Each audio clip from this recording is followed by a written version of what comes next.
Bonsoir et bienvenue à vous en direct sur Public Sénat. Voici les titres du 22h ce soir. Âpre discussion pour trouver un compromis sur les conditions de la mise sous contrôle de l'arsenal chimique syrien. Après le rejet par la Russie du projet de résolution porté par Paris, les tractations reprennent de plus belle. Les détails dans un instant.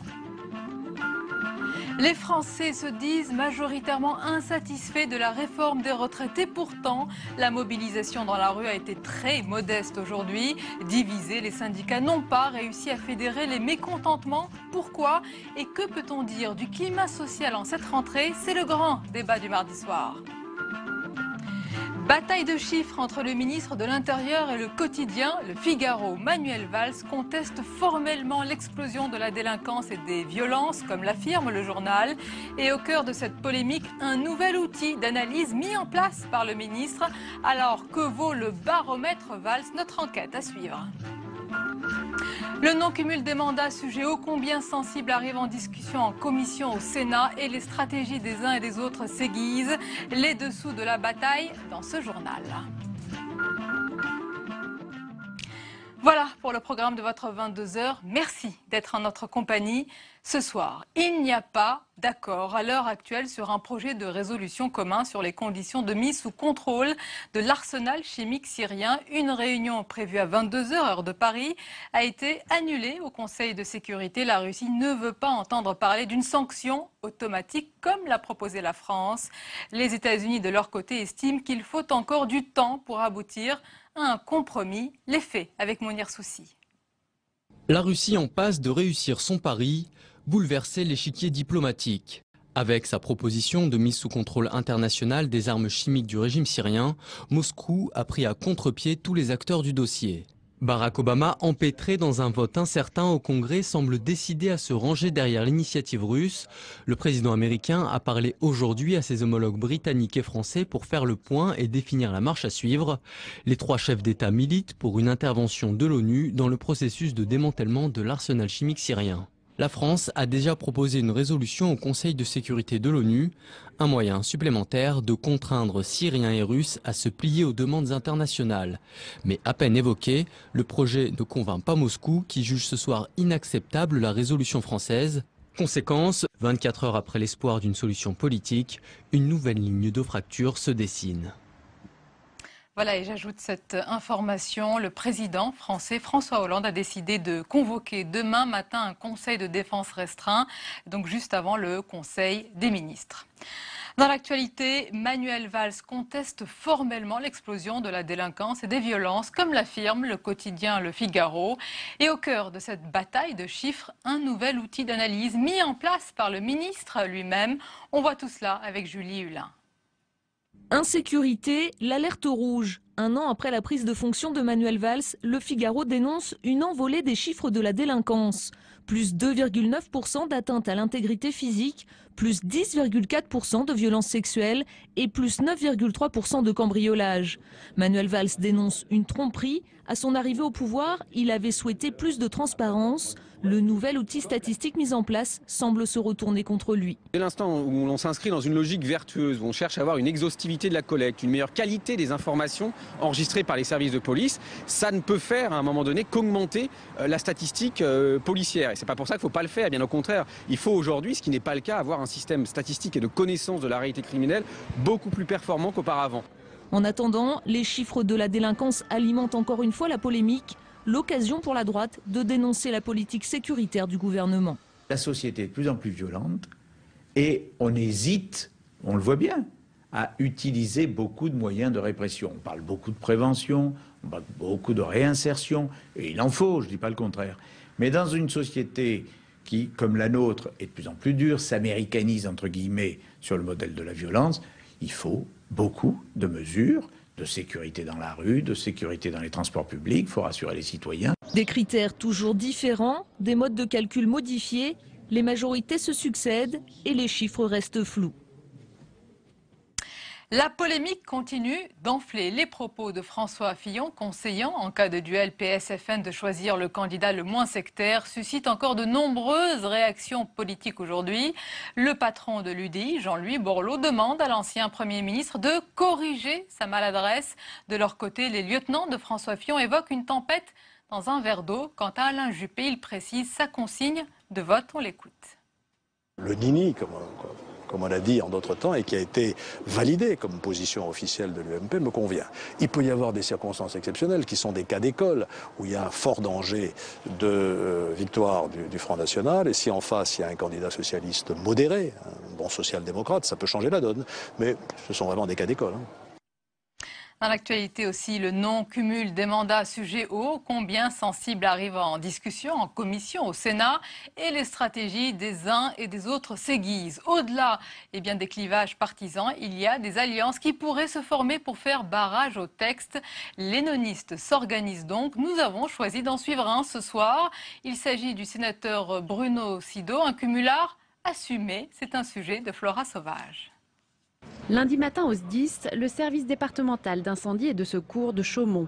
En tant que président du conseil général de la Haute-Marne, Bruno Sido est également président du conseil d'administration du SDIS. Il fait le point sur la campagne de recrutement des pompiers volontaires dans son département. C'est une opération qui marche bien, colonel. Comment ça ? Quels sont un peu les résultats de toute notre campagne ? Pour Bruno Sido, également sénateur de la Haute-Marne, le cumul des mandats lui permet de faire remonter des problématiques locales au niveau national. Imaginez que nous n'arrivions pas à recruter de sapeurs-pompiers volontaires, que je ne sois pas le seul dans le département, mais que tous les départements soient dans le même cas. Bien entendu, le parlementaire que je suis est interpellé et demandera forcément d'une façon ou d'une autre au gouvernement comment il entend organiser la défense des personnes et des biens. Quand vous ne vivez pas un sujet, vous vous en occupez pas aussi bien que quand vous le vivez vous-même. Et s'il collectionne les casquettes, il n'additionne qu'en partie les rémunérations. Un sénateur ne peut cumuler son indemnité parlementaire et les indemnités liées à d'autres mandats électifs que dans la limite d'une fois et demie l'indemnité parlementaire de base qui s'élève à 5 500 € net. Pour mon travail de président de conseil général, qui est un vrai travail, je touche 1 800 € net par mois. Dernier point avec son directeur de cabinet avant de rejoindre la capitale pour la rentrée parlementaire. Ce matin, Bruno Sido a repris sa casquette de sénateur. Le fonctionnement de notre administration et des cabinets ministériels, et des ministres même, fait que si vous n'êtes pas parlementaire, vous n'êtes pas écouté. Et donc, c'est le système qui veut qu'on cumule. Bruno Sido voit d'un mauvais œil le projet de loi du gouvernement qui vise à limiter le cumul des mandats. À l'avenir, il devra choisir entre son mandat de président de conseil général et son mandat de sénateur. Voilà, et ce sujet du non-cumul des mandats fait aussi beaucoup réagir sur le net. On en parle avec Caroline Deschamps, c'est la chronique Net d'Info.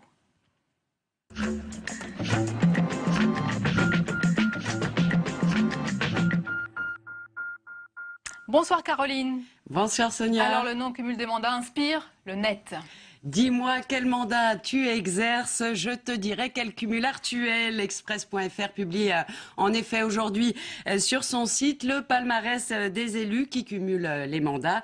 Une petite bombe et un véritable travail de Romain puisque les journalistes de l'hebdomadaire ont épluché les fonctions, écoutez-moi bien, de quelques 1573 grands élus, parmi lesquels les 577 députés, les 348 sénateurs, 38 ministres et plusieurs centaines de maires.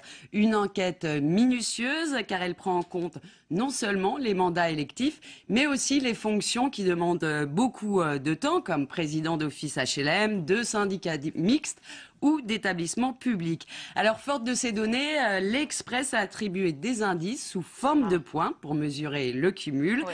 Par exemple, sénateur ou maire d'une grande ville, ça vaut 10 points, alors qu'un conseiller régional ou général ne vaut que 4. Et alors, écoutez-moi bien Sonia, un élu qui dépasse 20 points se retrouve ainsi en surcumul. Voilà pour la méthode. C'est noté. Alors, qui occupe les premières places du podium? And the winner is Michel Delbar. C'est le champion toute catégorie. Il cumule 3 mandats et 23 fonctions. Le sénateur maire PS de Dunkerque préside la communauté urbaine, le conseil de surveillance du centre hospitalier, une société HLM, mais aussi des syndicats mixtes et aussi moult agences de développement. Suivent en deuxième et troisième place du palmarès le sénateur PS Jean Germain et le PRG Jean-Michel Baillet. Vient ensuite le député maire UMP de Nice, Christian Estrosi, qui préside également la très puissante métropole Nice-Côte d'Azur. Le président de l'UMP, Jean-François Copé, est lui en 8e position, mais il est talonné par François Rebsamen.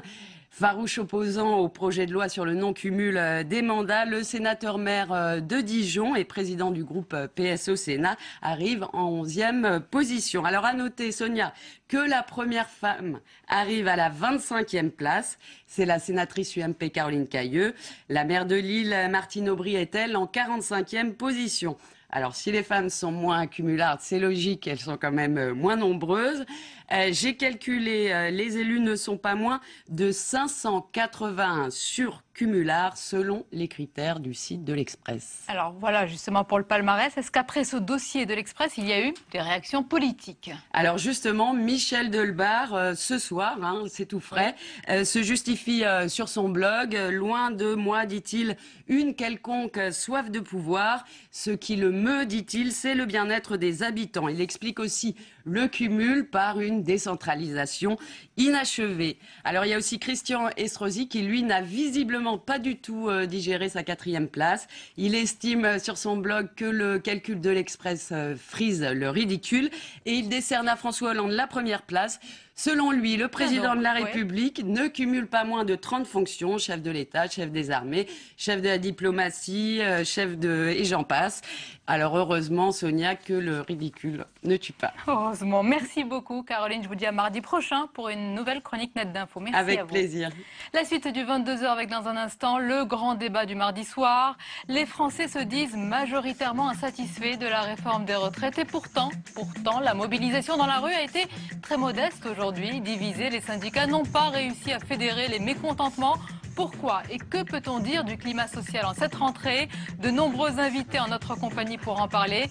C'est juste après le tour de l'info préparé ce soir par Simon Barbary.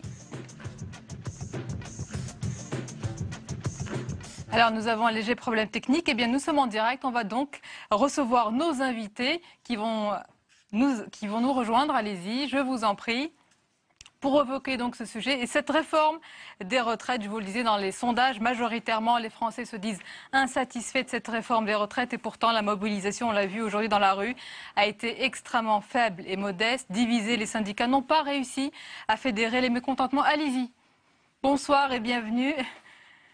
Rentrez sur le plateau, nous sommes en direct sur Public Sénat pour le 22h. Merci d'être en notre compagnie. Je vous présente, installez-vous, Jean-Marie Wallenberg, bonsoir, sénateur UDI du Pas-de-Calais, merci d'être avec nous.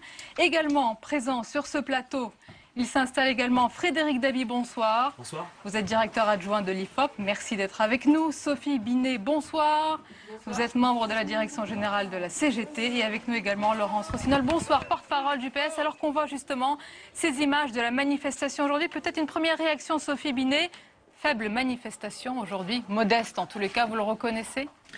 Non, alors moi, les débats d'apothicaire sur les chiffres, ça m'intéresse pas du tout. Je pense qu'on a un sondeur qui sera là pour dire à quel point l'opinion partage ce qui s'est passé dans la rue. Par contre, nous, ce qu'on note, c'est une mobilisation qui est très tôt dans l'année. C'est la première fois qu'on fait une mobilisation aussitôt, donc avec du monde. En plus, il y a eu des messages de démobilisation très forts, notamment du gouvernement et des médias. Donc on est très content de cette mobilisation qui n'est qu'un début. Bon, vous êtes content, mais Laurence Rossignol, après la manifestation d'aujourd'hui, le président de la République doit se dire, ou peut se dire jusqu'ici, tout va bien. Mais c'est pas la manifestation d'aujourd'hui qui peut nous faire penser ça. D'abord, le président de la République vit dans le même monde que tout le monde, oui. Donc il sait qu'il est dans une période difficile, que le pays est dans une situation de redressement. Et le but est que la réforme des retraites qu'il propose soit adoptée, mais qu'elle soit partagée. Donc je ne me satisfais pas. Oui, les sondages, on en reparlera probablement aussi des sondages, mais je ne crois pas me souvenir qu'il y ait eu une seule réforme de retraite qui ait bénéficié d'un sondage favorable et d'une adhésion. Mais on pourra parler du sondage. Alors justement, Jean-Marie Vandenberg, reconnaissons que le gouvernement ne s'en sort pas trop mal. Les arbitrages sur les retraites n'ont pas déclenché un tollé général. Le patronat s'en est tenu à une grogne à minima. Côté syndical, la CFDT, l'UNSA et la CFTC approuvent en partie la réforme. Moi, j'attendais beaucoup plus. Si on parle de réforme, il faut aller beaucoup plus loin. J'ai pas le sentiment qu'on a fait une modification des paramètres, une modification habile à la sauce hollandaise, je dirais. Vous voyez, c'est-à-dire un petit peu ici, un petit peu là, ne pas gêner non plus les syndicats pour qu'ils ne défilent pas en nombre dans la rue. Voilà, en fait, mais c'est pas comme ça qu'on va régler le problème des retraites. D'ailleurs, les sondages sont là pour prouver les Français attendent des retraites en grande majorité. Beaucoup plus de justice et d'égalité. On ne l'a pas. Alors justement, pour parler de l'opinion des Français, Frédéric Dabié, ils se disent insatisfaits en tout cas, ils sont inquiets par rapport à cette réforme. Qu'en est-il? Oui, d'une part, il y a un niveau d'inquiétude très fort sur le financement de sa retraite. Et l'IFOP a posé cette question avant et après les annonces de Jean-Marc Ayrault. L'inquiétude reste extrêmement forte. Il y a un doute majoritaire pour plus de 60% des Français sur l'efficacité perçue de ces réformes pour garantir sa retraite. Mais ces mesures, les mesures qui ont été annoncées, ne sont pas perçues comme injustes. Et là, c'est une vraie différence par rapport à la réforme des retraites Sarkozy-Fillon-Wörth, qui touchait un tabou, la retraite à 60 ans, qui faisait exploser ce qui était vécu comme un acquis social. Et le sentiment qu'ont les Français, c'est qu'on demande, bien sûr, il y a une augmentation des cotisations salariales, mais aussi patronales. Il y a des contreparties. Il nous dit sur toute une série de choses. Donc on a l'impression que c'est une réforme qui respecte l'attente majeure des Français sur une réforme des retraites. Alors il y en a, pour répondre à ce que vous dites, il y a une réforme des retraites qui a été majoritairement soutenue par l'opinion. C'est celle des régimes spéciaux en octobre-novembre 2007. Sinon, il y a toujours eu un jugement souvent sévère. Il y a aussi l'idée que on nous annonce toujours des dernières réformes, cette fameuse dernière des réformes, et il y a une sorte de sentiment de vanité sur le mode. Voilà, c'est une réforme permanente, mais il n'y a pas ce sentiment d'injustice qui avait, je dirais, un peu plombé, qui avait gonflé les manifestations en 2010. Que vous n'arrivez donc pas à mobiliser. Non, en fait, la mobilisation n'est pas très élevée parce que c'est le premier jour, parce qu'on est le 10 septembre, ça fait juste une semaine que les mesures sont sur la table. Vous y croyez encore, oui. Complètement, parce que l'injustice des mesures est importante.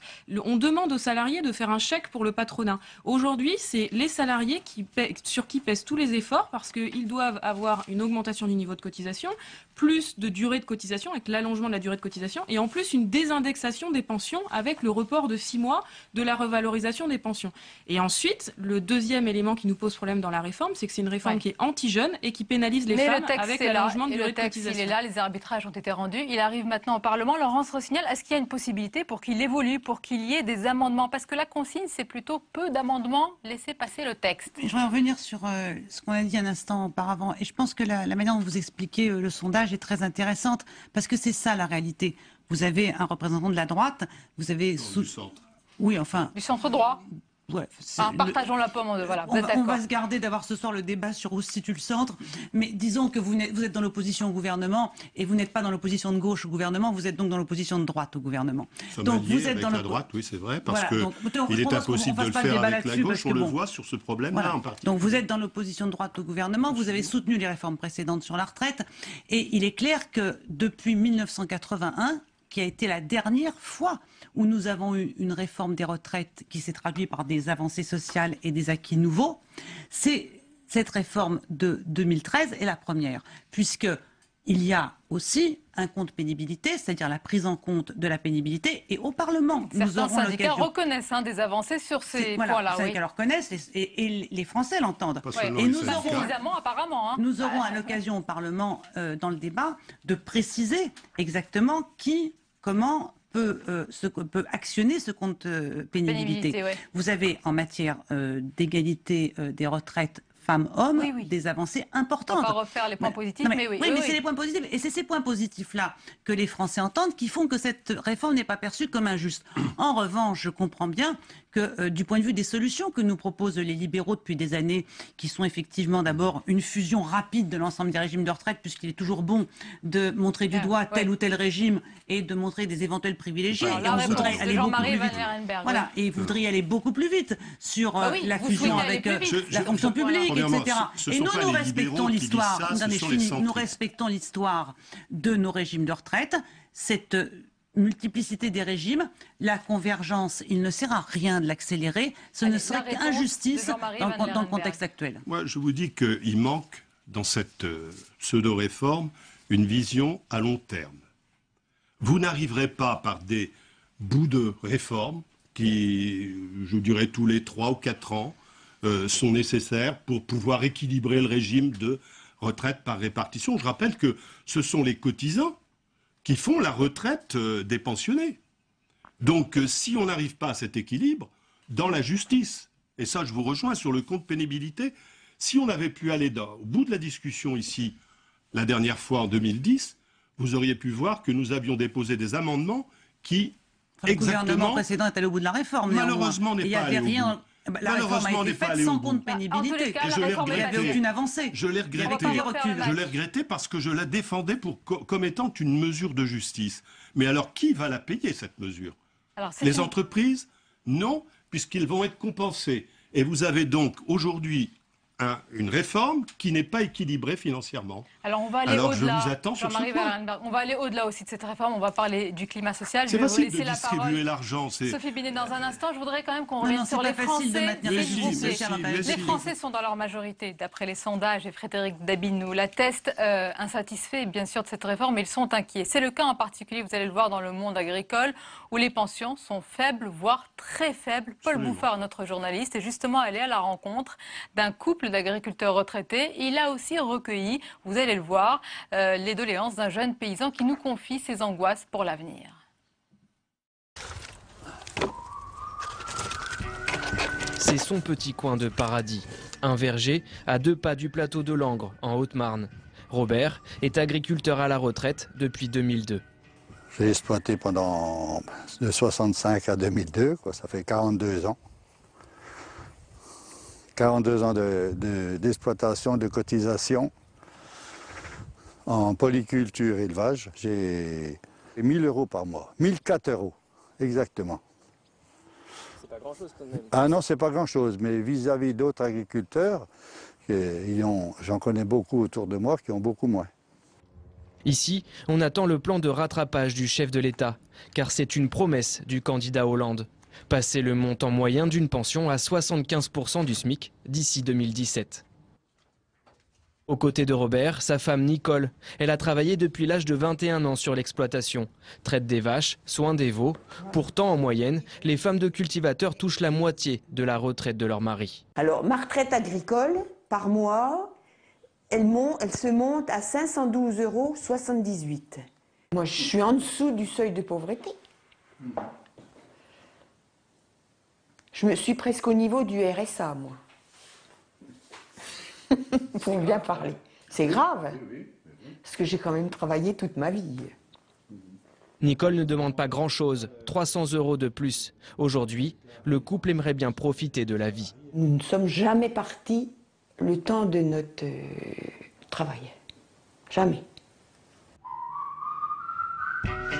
L'agriculture, c'est un actif pour 4 retraités. Dans les campagnes, cette réforme pourrait bien creuser un fossé entre aînés et jeunes exploitants. Ah, ça, automatiquement, c'est les jeunes qui vont payer. Alors, les jeunes exploitants, comme ils ont des exploitations quand même beaucoup plus importantes et plus fortes que les nôtres, je pense qu'ils vont vous se péter parce que les sommes vont être beaucoup plus fortes à distribuer en raison du volume de leur exploitation. Alors, est-ce qu'ils vont être d'accord? Je pense qu'on va pouvoir en rencontrer un. Il va pouvoir expliquer son cas. Pour Nicolas, installé au village depuis quelques années, le système est instable. De toute façon, je sais que les retraites agricoles, c'est une catastrophe, quoi. C'est une misère plutôt. Le système n'est pas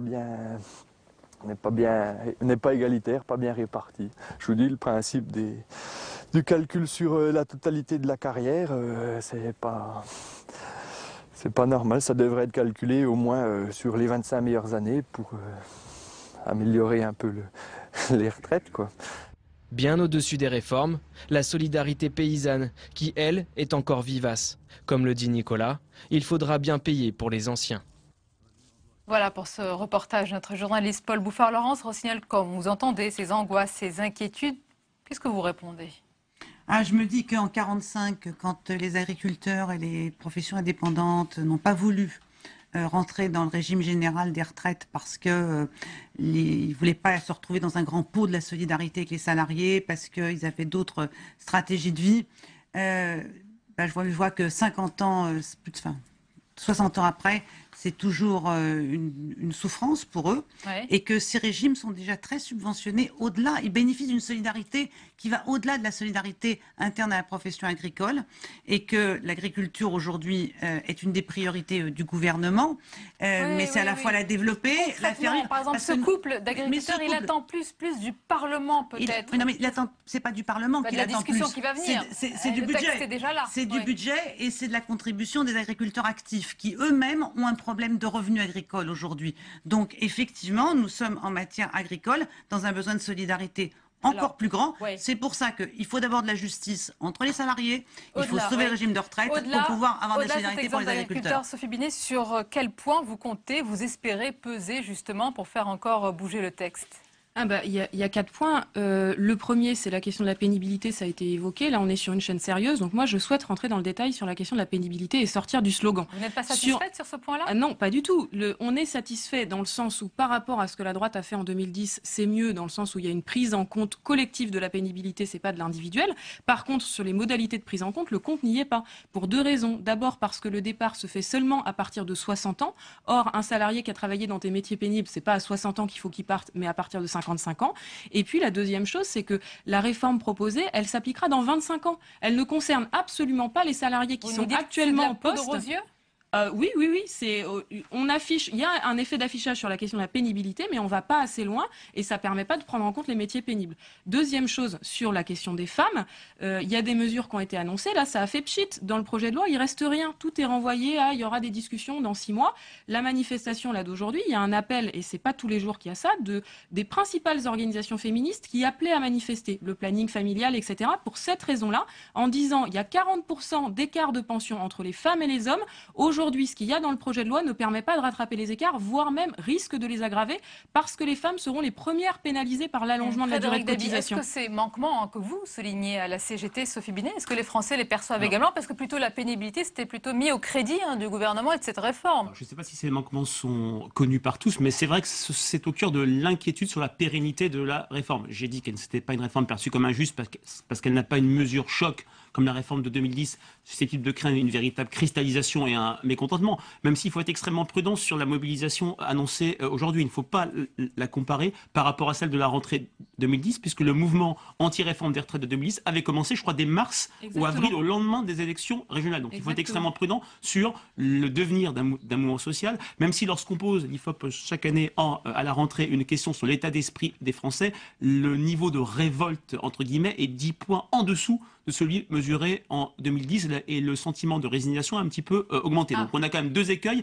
mais il faut être relativement prudent. Mais c'est vrai que les différents manquements dont vous parlez sont au cœur de cette inquiétude sur la pérennité de cette réforme des retraites et génère une sorte de scepticisme, même si aujourd'hui, il faut le dire, il n'y a pas de mobilisation, il n'y a pas de mesures qui cristallisent le mécontentement. Vous avez employé le mot de résignation. On l'a dit, ils ne sont pas contents de cette réforme, mais pourtant, il y a une mobilisation qui reste modeste. Jean-Marie Vanlerenberghe, est-ce que vous pensez que justement, il y a de la résignation de la part des Français, ou est-ce que finalement, c'est la méthode Hollande qui a payé, c'est-à-dire le choix du moindre mal, la stratégie, j'allais dire, de l'édredon pour éviter les chocs? C'est vous qui le dites, mais c'est très bien dit. Il y a un point d'interrogation. C'est très bien dit, je pense que c'est exactement ce qu'il a voulu, mais on ne réforme pas au fond. D'ailleurs, un autre organisme de sondage que le vôtre... On réforme à petits pas, dit-il. Oui, mais ce n'est pas du tout ce qu'il avait annoncé. Il voulait une réforme de fond. Et un petit pas, ça veut dire qu'on va y revenir avant 2020. Vous verrez. Donc, il y a 2 Français sur 3, c'est un autre institut qui nous le dit, qui craignent que dans 40 ans, il n'y ait plus de système par répartition. Et donc, si on ne s'attaque pas au problème de fond, moi j'entends bien toutes vos mesures, vos réclamations, vos revendications pour plus de justice. Moi aussi, je suis pour ça. Mais je dis qu'il faut trouver l'équilibre entre les cotisations. Et les cotisations, c'est quoi? C'est le taux de cotisation et puis c'est le nombre de cotisants.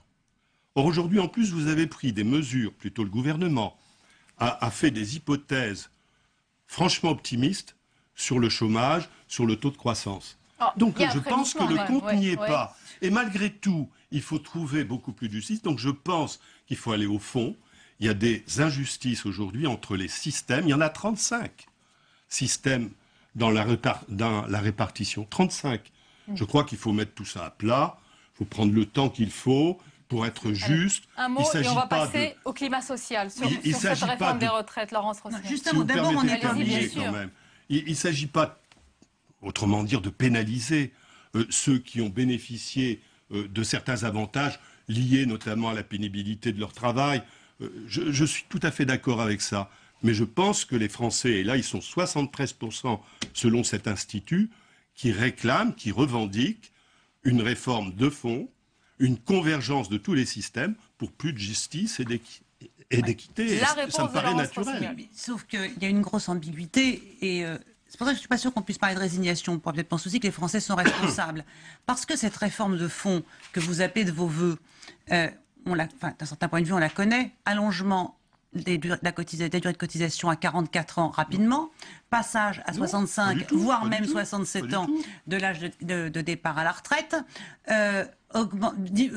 diminution du montant des pensions, augmentation des cotations pour les salariés. C'est un ensemble qui n'est juste pas compatible, laissez-moi finir, qui n'est juste pas compatible. Vous racontez une histoire qui est la vôtre. J'ai entendu les propositions de M. Copé, j'ai entendu les propositions de la droite. D'accord. Mais vous avez un rôle facile qui consiste à être un peu avec l'UMP quand ça vous avantage, et puis quand vous êtes dans un débat un peu plus compliqué, à vouloir dissocier. Vous auriez été présente au Sénat en 2010. Je n'étais pas présente au Sénat en 2010, mais j'ai vu la réforme qui a été adoptée par un gouvernement dans lequel vous étiez. Exactement le même programme. Oui, mais monsieur, vous étiez dans le gouvernement. Vous étiez au gouvernement. Non, je n'étais pas au gouvernement. Votre formation politique. La réponse. Je veux juste dire que cette réforme de fond que vous demandez n'est pas compatible avec l'exigence de justice sociale des Français. Que veulent les Français. Sophie Binet. Voilà, parce qu'elle n'est pas alors vous m'expliquerez pourquoi la CFDT épouse tout à fait cette thèse. Je crois que la CFDT, pour le moment, est plutôt proche de la réforme que le gouvernement a proposée. On ne va pas rentrer dans les stratégies des syndicats. Sophie Binet, un mot, et puis on va passer au climat social. Sur les régimes spéciaux, parce que ça commence à me chauffer les oreilles. En 2007, il y a une réforme qui a été faite par votre gouvernement sur les régimes spéciaux. Donc il faut arrêter. Mon gouvernement, je n'étais pas au gouvernement en 2007. Moi, c'est pas mon sujet. Allez, le précédent gouvernement. 2007, il y a eu une réforme par le précédent. Vous répétez ce que dit votre voisine, et c'est faux. Je ne crois pas qu'elle répète ce que je dis. Donc j'aimerais bien. 2007, réforme des régimes spéciaux, donc il faut arrêter de dire qu'ils n'ont pas été mis à contribution. En plus, là, avec cette réforme, ils sont mis à contribution par l'allongement de la durée de cotisation, l'augmentation du taux de cotisation et la désindexation des pensions. Donc c'est pas vrai. C'est un progrès. Alors, en réalité, quand on voit bien et quand on a suivi les cortèges aujourd'hui, la manifestation, le mot d'ordre de cette manifestation, c'était surtout salaire, pouvoir d'achat, emploi. Est-ce que les Français, déjà, ne sont pas dans l'après, c'est-à-dire le pouvoir d'achat avec le ras-le-bol fiscal? Est-ce que ce n'est pas la préoccupation principale, Frédéric Dabi? Oui, c'est vrai que dans un contexte de crise, les préoccupations économiques et sociales restent majeures chez les Français, devant même les questions sociétales. Il y a une sorte de point de convergence médiatique sur l'insécurité qui intéresse les Français, mais qui passe derrière ces questions économiques et sociales. Sur le ras-le-bol fiscal, et ça, on peut dire que le gouvernement a plutôt bien joué. Ce qui était majeur dans nos enquêtes fin août, début septembre, sur ce sentiment de ras-le-bol fiscal, c'était les craintes sur une augmentation de la CSG dans le cadre de la réforme des retraites, qui a été assez habilement contournée, effacée. Oui. Mais ces inquiétudes restent fortes. On est à 6 mois des élections municipales. Il y a une attente pour des mesures en faveur du pouvoir d'achat? Clairement oui, et à toutes les périodes. Mais ce qui va être extrêmement intéressant, et là je quitte le débat sur la réforme des retraites, dans 6 mois ont lieu des premières élections intermédiaires du quinquennat, les élections municipales, et ce que l'IFOP voit dans ces enquêtes, et là c'est une vraie mutation par rapport aux municipales de mars 2008 qui ont eu lieu avant la crise financière, c'est que la crise s'immisce partout, et même vis-à-vis de son maire, vis-à-vis de ses équipes municipales, les Français attendent une Alors, action justement, économique et sociale Laurence sur l'emploi. Rossignol, pendant les week-ends, députés et sénateurs de la majorité ne cessent, disent-ils, de se faire interpeller sur les marchés sur un thème. Mais que fait le gouvernement pour le pouvoir d'achat, pour les revenus les plus faibles? Je vous pose la question. Écoutez, les Français sont impatients, on peut les comprendre. Que fait le gouvernement? Le gouvernement est engagé dans une séquence de redressement de la France qui est une séquence longue. Alors il a pris des mesures immédiates. Je pense par exemple aux emplois d'avenir pour les jeunes. Déjà qu'on produise en des sonner résultats. trébuchant dans le porte-monnaie pour le pouvoir d'achat, c'est ce qu'on attend. On attend attend la défiscalisation des heures supplémentaires. Non, on n'attend pas la défiscalisation des heures supplémentaires. C'est plébiscité par les Français dans les sondages. Peut-être, mais le gouvernement Sarkozy qui avait fait la défiscalisation des heures supplémentaires a néanmoins été renvoyé aux précédentes élections. Donc c'est plus ambigu que ça. Nous faisons le choix de la lutte contre le chômage et de l'emploi. Et ça, c'est pas la défiscalisation des heures supplémentaires qui pousse les employeurs à garder le même nombre de salariés, à les faire travailler plus et à ne pas ouvrir de nouveaux postes. Nous soutenons contrat génération, emploi d'avenir, compétitivité des entreprises, CICE. Et la piste de la hausse de la prime pour l'emploi, elle est sur la table, vous y êtes favorable? Le gouvernement en discute actuellement.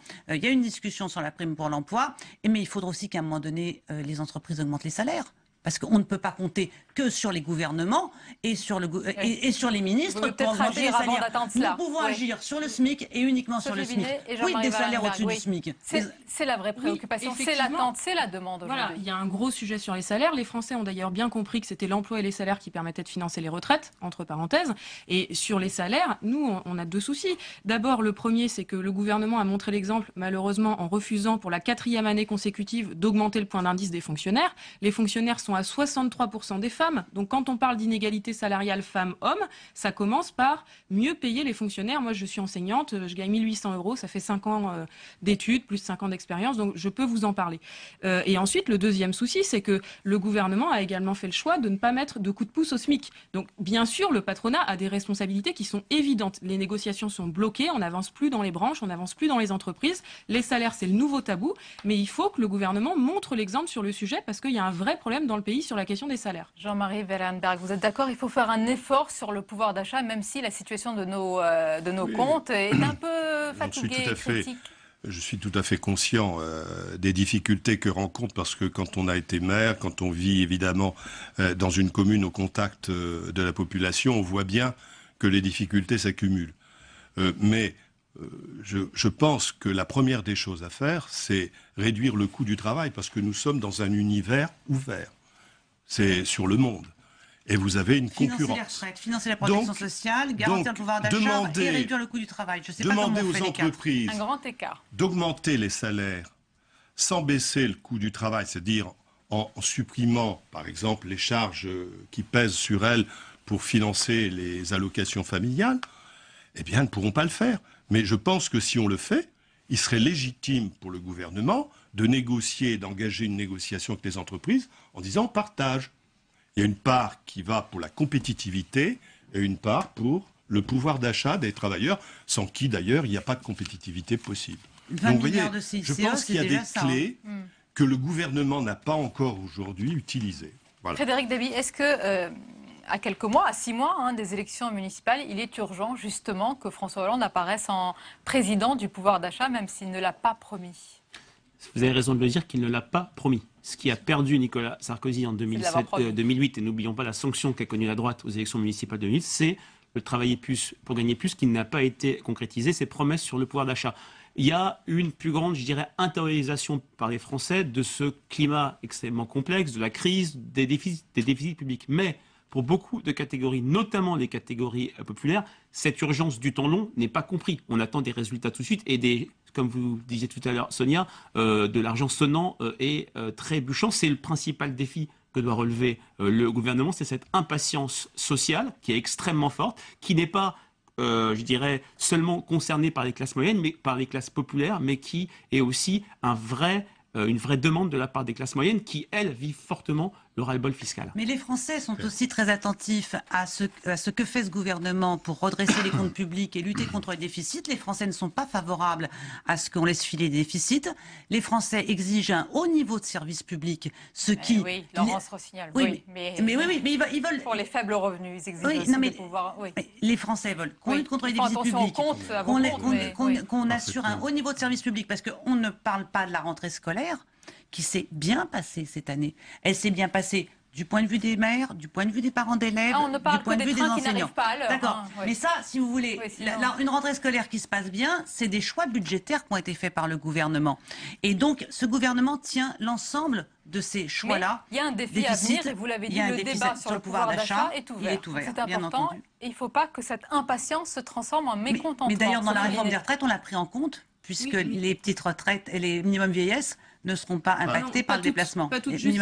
On revient pas à la réforme des retraites. Juste 7% qui sur ne seront pas impactés par le décalage. On va réduire le pouvoir d'achat des retraites, soyons clairs, oui, pour la majorité des retraités. De 93% des retraités. Absolument. Les petites retraites, effectivement, on a dit en dernière minute, attention, ne sont pas touchées. Le minimum contributif, il est touché. C'est juste les très petits. Le déplacement du mois d'avril au mois d'octobre, c'est une perte chiffrée par le gouvernement d'un milliard. Nous, on a juste un problème de déséquilibre dans le pays, parce qu'en permanence, quand on demande des efforts, c'est aux salariés. Nous, on a pris nos responsabilités sur les retraites, on a accepté l'augmentation de la cotisation des salariés. Le problème, c'est que le patronat refuse de prendre ses responsabilités, et que là, effectivement, ils font 3 milliards d'efforts, je crois, sur la réforme des retraites, et on s'est empressé de leur promettre que ça serait intégralement compensé. Le crédit impôt compétitivité emploi, aucune condition. Demain, il y a un rapport de la Cour des comptes qui sort sur le crédit impôt recherche, 6 milliards d'euros. Les évaluations sont catastrophique. Merci Sophie Binet, merci pour vos revendications. Alors c'est une séquence aussi compliquée qui va s'ouvrir à venir. On aura l'occasion d'en reparler ensemble avec la réforme des retraites au Parlement, le budget, les impôts et donc les questions de pouvoir d'achat, d'emploi et de salaire. Merci beaucoup d'avoir été nos invités. Excusez-nous pour cette entrée improvisée tout à l'heure de nos invités. Ça arrive, c'est du direct. Et on a retrouvé justement le tour de l'info qui a été préparé par Simon Barbaret. Regardez.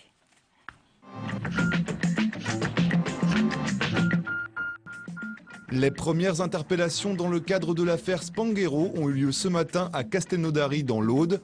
7 anciens salariés et un membre du personnel sont placés en garde à vue pour tromperie, faux et usage de faux. Comment et par qui du cheval a pu se retrouver à la place du bœuf dans les assiettes des consommateurs européens? Les enquêteurs auront la charge de faire la lumière sur ces questions.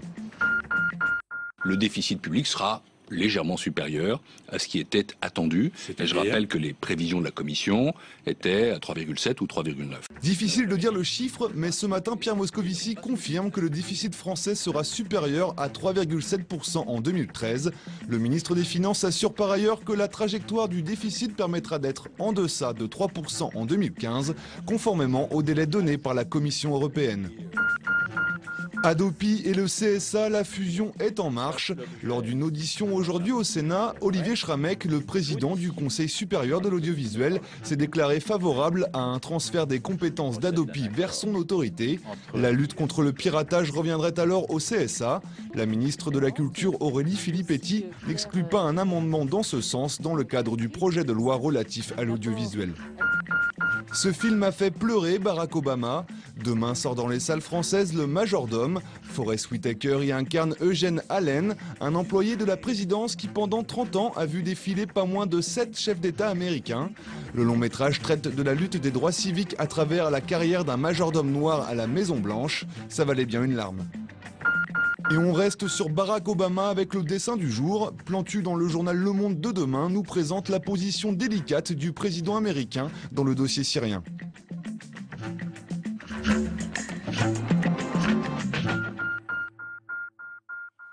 Voilà, on arrive à la fin de ce journal. Je vous en rappelle le principal titre. Après discussion pour trouver un compromis sur les conditions de la mise sous contrôle de l'arsenal chimique syrien. Après le rejet par la Russie du projet de résolution porté par Paris, les tractations reprennent de plus belle. Et ce soir, Washington annonce que John Kerry, le secrétaire d'État américain, rencontrera son homologue russe ce jeudi. Et il appelle également Bachar el-Assad à saisir, je cite, cette opportunité de paix qui s'offre à lui. Le feuilleton diplomatique est donc loin d'être terminée. Merci de nous avoir suivis, c'est la fin de ce journal. Merci de votre fidélité. Dans un instant, l'émission politique Preuve par 3. L'invité, c'est Philippe Marigny, le président de la Commission des finances du Sénat. Je vous retrouve avec plaisir demain à 22h. Belle soirée à vous.